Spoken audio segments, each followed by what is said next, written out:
Hey everybody, it's October. Let's get spooky. Week 1 of October. Time to talk about scary movies. I try to watch scary movies, horror movies all in October. There's one movie that is talked about in this video that cannot be summarized as a horror movie, but we wanted to check it out. RJ wanted to see it, so we watched it. But for the rest of this month, it's mostly going to be horror movies or scary movies. Trying to figure out what to watch with RJ. Have a few ideas in mind for the weekends we have him. So we're going to dive right in. And this is going to feature a lot of first-time watches except for one movie.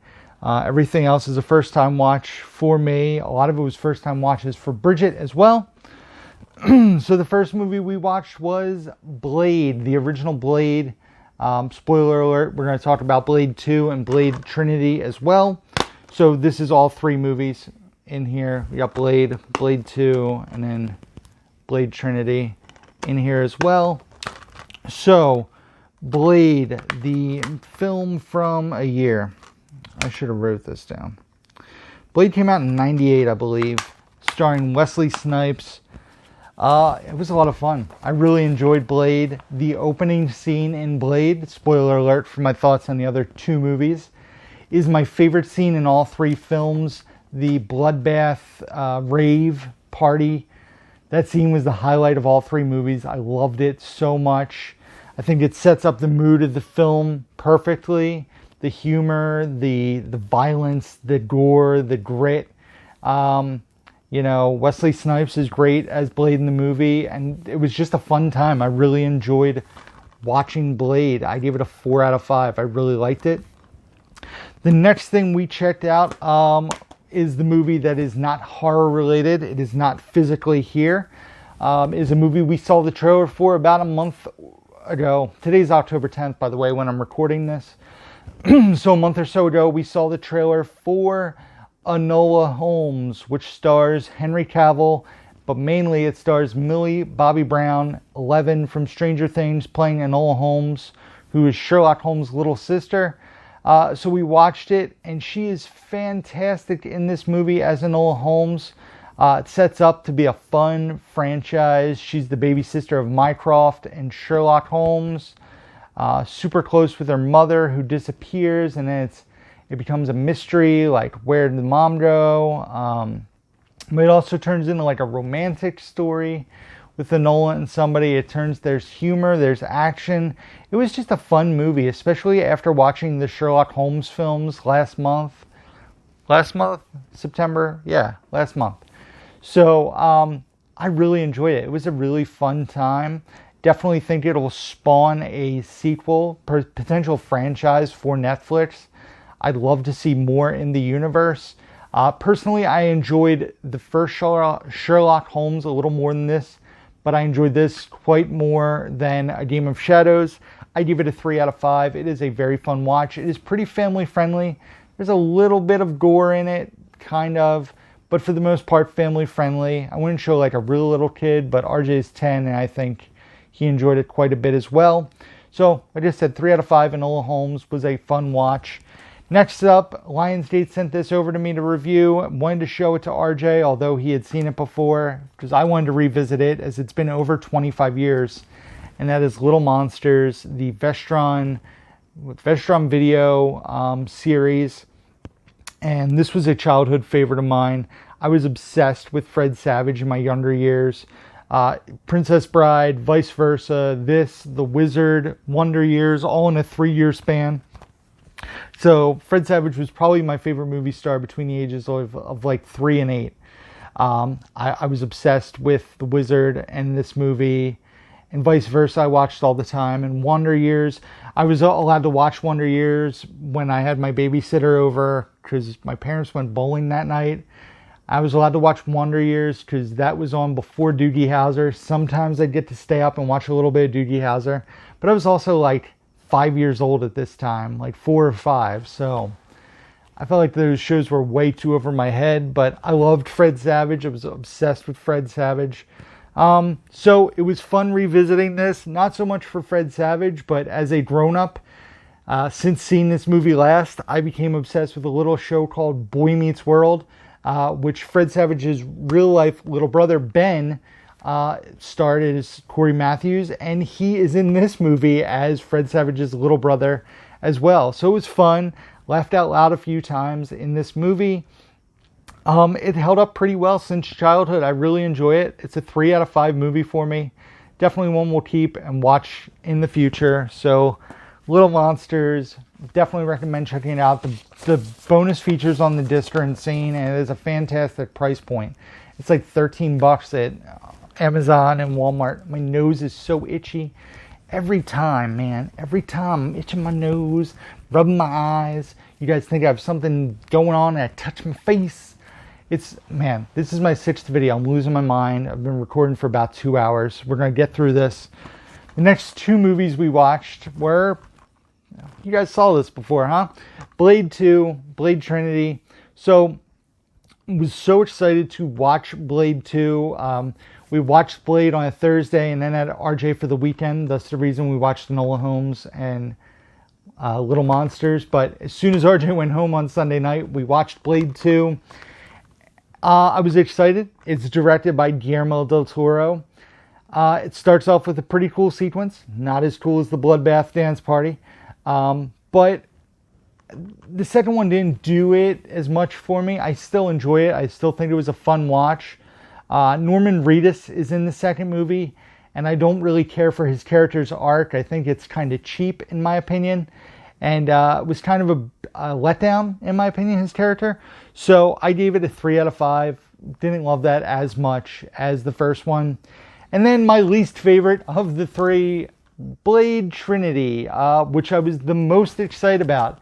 Blade Trinity stars Triple H from WWE, but not only does it star him, it stars Jessica Biel, and most importantly, Ryan Reynolds, Deadpool himself. And it was the most campy of the 3 movies. I heard that Wesley Snipes was not very fun to work with on the third film in some interviews with Ryan Reynolds and Jessica Biel. Ryan Reynolds' character is the highlight of the movie, and the reason I gave it a 2.5 out of 5 and not lower. I think that his character in this movie was almost like his audition as Deadpool. He was profane and an action star and gritty. And basically it was our first glimpse of Deadpool in a way, I feel like. But yeah, I was not a huge fan of Blade Trinity. I believe we watched the unrated version because that's what's on the Blu-ray. So it has a 2-hour runtime instead of the standard hour and 50-minute runtime, and I don't think that added to the movie much. So all in all, I enjoyed the Blade films. Blade was definitely the highlight for me. Blade 2, they went in order for me, and then Blade Trinity. So yes, finally I've seen the Blade movies now.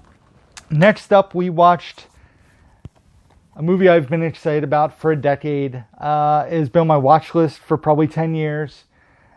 This came out when I worked at Blockbuster. I had high hopes. I heard it was gritty and gory and violent. And Bradley Cooper's in it, which I was excited about. And that is The Midnight Meat Train. This being the unrated director's cut. And this being disappointing. It's a mystery story. Bradley Cooper plays like an undercover photographer, always trying to get capture gritty scenes or robberies or, like a murder. He's trying to take a picture of the body, and but he's horrible at being sneaky and undercover about it. He gets caught, and and the movie takes such a weird turn at the end, which a lot of people liked the ending. I was not a fan of the ending. Bradley Cooper is okay in the movie. Vinnie Jones is good in the movie as somebody who doesn't talk. It feels like it's gory just for the sake of being gory and doesn't really add anything. Yeah, this just really, I don't even know what did I give this? A 2? 2.5? A 2 out of 5. This is not making the shelf, and it's something I sought after on Macari and bought. It is not staying on the shelf though. Midnight Meat Train, I was not a fan of. 2 out of 5.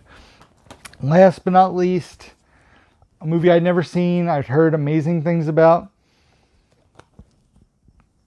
Directed by Rob Reiner, written by William Goldman, but based on a Stephen King novel, and that is Misery, this being the Scream Factory release. I've reversed the artwork, so we got two different artworks there. So Misery had never seen, and this movie is fantastic. Two lead performances that drive the movie, and it's a movie where there's a lot of just talking, suspense building in a bedroom with a guy who's in bed for a lot of the movie. James Caan, Kathy Bates, both outstanding in the movie. Kathy Bates just goes from sweet as a button to absolutely psycho in a shake of a lamb's leg. Is that a phrase? I don't know if that's a phrase or not. But, you know, the movie had me uncomfortable from the beginning when he's driving. James Caan's character goes to the mountains to basically finish his books, write his books. And he's finishing a novel, and he leaves in a snowstorm in a 1965 Mustang. If you guys know anything about cars, 1965 Mustang is probably not the most ideal car to be driving around the snow in. The snow gets worse. He gets in a car accident, and luckily, Kathy Bates, who's a nurse, finds him and saves his life. Excuse me. But the movie's suspenseful. Like I said, two lead performances that are outstanding, and just awesome practical effects. Fun fact, if you guys watch The Walking Dead, the head makeup artist from The Walking Dead, Greg Nicotero, did the practical effects for this movie. He was part of a team that did it. Actually watched the bonus feature on here. There was a makeup thing with Greg Nicotero and talked about his special effects and everything in the movie. The use of practical effects for the scene that everybody warns me about that's pictured here that involves a block of wood, a sledgehammer, and some ankles. So, Misery, I love this movie. 4.5 out of 5. Highly recommend it if you haven't seen it. And that is it, guys. So, thank you for watching. As always, be sure to give this video a thumbs up if you enjoyed. Subscribe if you guys don't do so already. Hit the bell notification. Leave comments down below. What scary movies have you guys watched in October? Of course, when this drops, it'll probably be the end of the month. So what have you watched this month? What was your favorite movie you watched in October? What was your least favorite horror movie you watched in October? Let me know in the comments down below. Also, check out the description box down below where you can find links to my Facebook, Instagram, Twitter, Letterboxd where I rate and review all the movies I watch, my Blu-ray.com profile, Amazon wishlist, eBay page, email address, P.O. Box, all can be found down below. As always, until next time, I've recorded 6 videos today. I'm losing my mind. I can't wait to stop talking for the rest of the day. Who's down the movie? Impressive, right? I know.